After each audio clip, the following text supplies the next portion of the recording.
Pois é, a gente viu a repórter Aurora Fernandes produzindo aí o material. Agora a gente vai conversar com ela ao vivo. Por quê, pessoal? Cuidar das instalações elétricas de casa ou do seu comércio pode ajudar ainda mais que você consiga reduzir essa conta. E é isso que a gente quer, né? Além disso, você evita prejuízos que podem causar, perigos que podem causar prejuízos, inclusive até tragédias como incêndios. A gente bate esse papo com ela agora porque é realmente importante, né, Aurora? Às vezes a construção da casa ou do comércio é bem antiga e a gente não se atenta para isso, né? Para as instalações que geralmente ficam ali escondidas, né? Muito bom dia para você.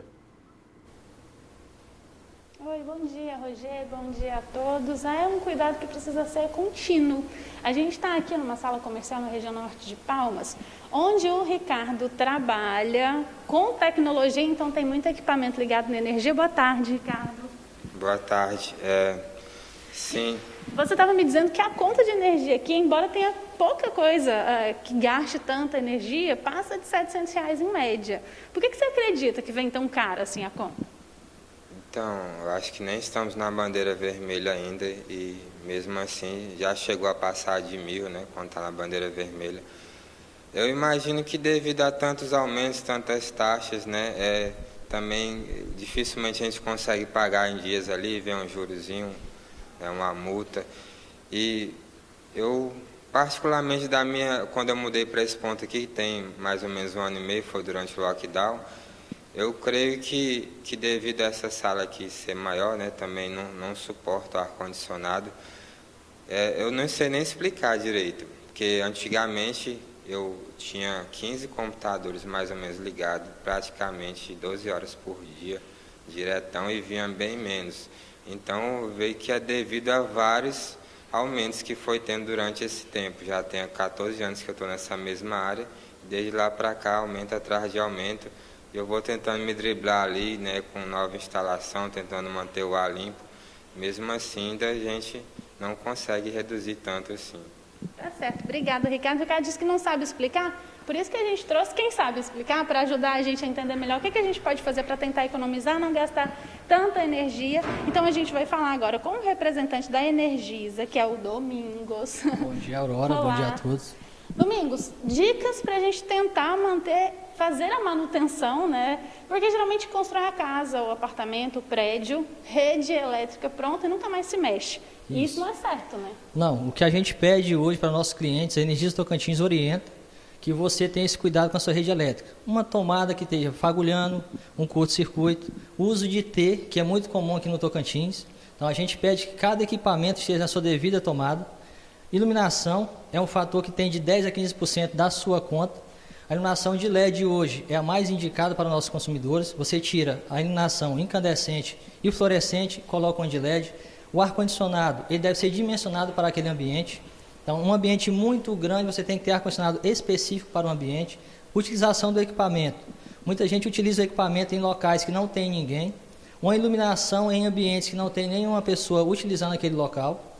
Então, assim, o que a gente fala? Que a sua instalação tem que ser revisada por um profissional, que tomadas, soquetes, iluminação, equipamentos, tem o selo do Procel, que é um equipamento garantido da economia daquele equipamento, um selo classe A. Então, o selo do Procel é de classe A até a classe G, que identifica qual é o consumo desse cliente e desse equipamento. O Ricardo citou aqui, quando a gente conversava, que o aparelho de ar-condicionado aqui da sala talvez não seja suficiente para resfriar a sala e isso faz gastar mais energia. Faz mesmo? Isso, porque o equipamento ele é consumo de energia. Então, se você tem um equipamento que precisa estar ligado entre 8, de 10 a 12 horas, ele vai gerar um consumo maior. Porém, um equipamento que ele está dimensionado para aquele ambiente, a potência dele está de acordo com aquele ambiente, ele vai ter um consumo de 6 a 7 horas, automaticamente reduzindo esse consumo. O planejamento, estou fazendo ainda a casa, na hora Sim. da construção. Você que é engenheiro eletricista vai saber dizer bem, é importante ter o acompanhamento de um profissional para isso? Sim, para todos os casos, não só a parte elétrica, hidráulica e a parte entre outros. O que acontece? Você tem que fazer um planejamento de consumo. O nosso padrão de consumo teve alteração ao longo do tempo. Você adquiriu mais equipamentos, você adquiriu equipamentos celulares, tablets, impressoras, computadores, notebooks. Só que um planejamento de um passado, você tinha uma casa que não suportava todos esses equipamentos. E a partir daí foram se criando jeitinhos. Uma régua aqui, um T ali, entre outros. O que a gente indica para o nosso consumidor? Vai construir uma casa, procura um profissional habilitado, identifique quais equipamentos vão ser utilizados durante o período dessa residência e propor um possível aumento de carga. No universo de 5 anos, eu vou ter um aumento de carga, um aumento de equipamentos, de iluminação, vou criar uma nova área externa. Isso sim gera consumo. Então, a gente pede que você tenha esse planejamento. Você citou aí os aparelhos que tem aquele selo lá de, vamos dizer assim, um selo de qualidade e economia, que economiza mais ou menos. Às vezes eu fazer um investimento nesse aparelho que promete economizar mais, vai me gerar um retorno lá na frente? Sim, porque o selo Procel, ele é uma garantia de eficiência daquele equipamento. Então você tem um equipamento testado, aprovado pelo Inmetro e pelo Procel. Então você faz o quê? O que a gente fala da iluminação de LED, um exemplo clássico para você. Uma lâmpada de LED, comparado com a lâmpada fluorescente, ela tem uma redução de consumo de 50%. Porém, ela tem um custo de aquisição maior. Mas essa mesma lâmpada tem uma vida útil 3 vezes maior. Então, num período que você tem uma lâmpada de LED, comparado com a fluorescente, você teria que adquirir 3 lâmpadas fluorescentes nesse período. E você também conversava antes da gente entrar ao vivo sobre aproveitar a luz, né? A luz do sol, deixar a janela aberta. Isso. Usar porta de vidro. Justamente. Então, são práticas simples. Você ter um local iluminado com a luz natural, você ter um local que vai diminuir essa iluminação artificial, você ter locais mais arejados, que diminui o uso do ar-condicionado ou ventiladores. Então, são práticas simples que devem ser praticadas diariamente. Então, a nossa conta ela é mensal, porém, um trabalho diário. Esse controle diário, você vai ter um desconto no final do mês. Você falou aí sobre a utilização de T, né? Que é aquele adaptador que faz uma tomada ter várias saídas. Eu queria que você explicasse melhor por que isso pode gerar prejuízo a um consumo maior. Sim, porque você está energizando no mesmo ponto vários equipamentos. Então, aquele equipamento ele vai aquecer. Então, esse aquecimento gera uma perda de energia.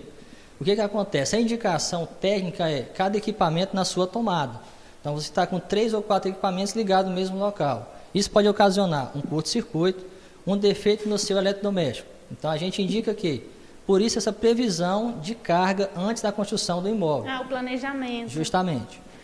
O ar-condicionado, que acho que aqui é uma coisa que muita gente usa durante um longo período do dia.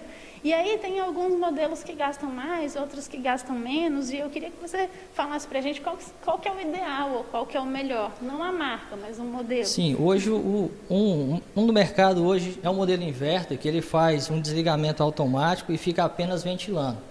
Porém, tem outros fatores que influenciam, que é o tamanho do espaço com a potência do equipamento, o local de instalação, se ele está exposto ao sol durante o dia inteiro, você tem o aquecimento do equipamento, que necessariamente vai ter que consumir mais energia para resfriar o ambiente. Então, o ar-condicionado tem essas vertentes. E como que eu vou saber se o ar-condicionado é suficiente para o tamanho do ambiente? Existem hoje alguns cálculos matemáticos que você compara a área com a quantidade de BTUs do equipamento. Então, você pode acessar a internet facilmente, site do fabricante, que tem essas indicações. De repente, no próprio manual, ou na hora no que eu manual, comprar, na etiqueta, sim. Então, a gente indica que compre um equipamento com etiqueta e selo Procel e selo do Inmetro, que é um equipamento testado, aprovado e que tem uma garantia dessa redução de consumo. A gente fala muito, sempre que vai falar de energia, de consumo de energia, do chuveiro elétrico. Ele ainda é hoje realmente um vilão ou os modelos mais modernos já gastam menos energia? Não, na verdade, ele é um vilão porque ele é uma resistência. Então, você está ligando diretamente na rede um aquecimento.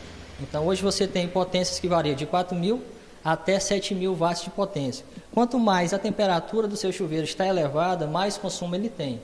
Então, o nosso ambiente no Tocantins, ele é um ambiente um pouco com a temperatura mais alta, porém tem essa utilização muito grande do chuveiro. Qual é o cuidado com o chuveiro elétrico? A instalação dele, se ele está instalado corretamente, o manual pede a proteção desse chuveiro e essa utilização deve ser controlada. Se eu tenho alguma dúvida, acho que está gastando demais, eu acho que tem alguma coisa errada, é possível acionar a Energisa para que se faça uma leitura, um relatório, alguma coisa nesse sentido? Sim, hoje a gente tem um serviço de aferição de medidor, que você pode solicitar à empresa para fazer a aferição do seu equipamento e fazer uma inspeção geral. Como que seria isso? Nossa equipe vai até o local, faz todo um levantamento de carga e compara com o consumo. E tem outra dica que a gente dá para os clientes sobre fuga de energia. O que acontece? Você desliga todos os equipamentos do seu imóvel e vê o seu medidor. Se o medidor estiver funcionando, consumindo, quer dizer que você tem uma fuga de energia interna. Então você contrata um profissional habilitado, ele vai até seu imóvel e acha esse problema. Isso é muito comum em tomadas que está dando problema, algum interruptor com problema, algum local ou bomba, alguma coisa do tipo que tem uma fuga de energia e é um consumo que você não está utilizando ele. Nossa, acho que essa é a melhor dica que a gente deu aqui durante toda a nossa entrada ao vivo. Vou pedir para você repetir, então. Como é que eu faço? Eu vou lá dentro de casa, tiro tudo da tomada. Dentro de casa, tiro todos os equipamentos da tomada e vou até lá fora do meu padrão de energia e olho o medidor. Está gerando um consumo? Sim. Então a gente está com alguma fuga de energia interna. Da mesma forma, você tem similar isso ao hidrante de água. Você fecha todas as torneiras e você vê que seu hidrante está gerando. Então tem uma fuga de energia. Muito bem, muito obrigada. Agradeço o espaço, obrigado. Aí, Rogério, teve dica até de água no final, teve uma lambujinha. É isso, né? A gente aperta aí todos os cantos para não vazar o nosso dinheiro, literalmente. Obrigado, viu, Aurora, pelas informações.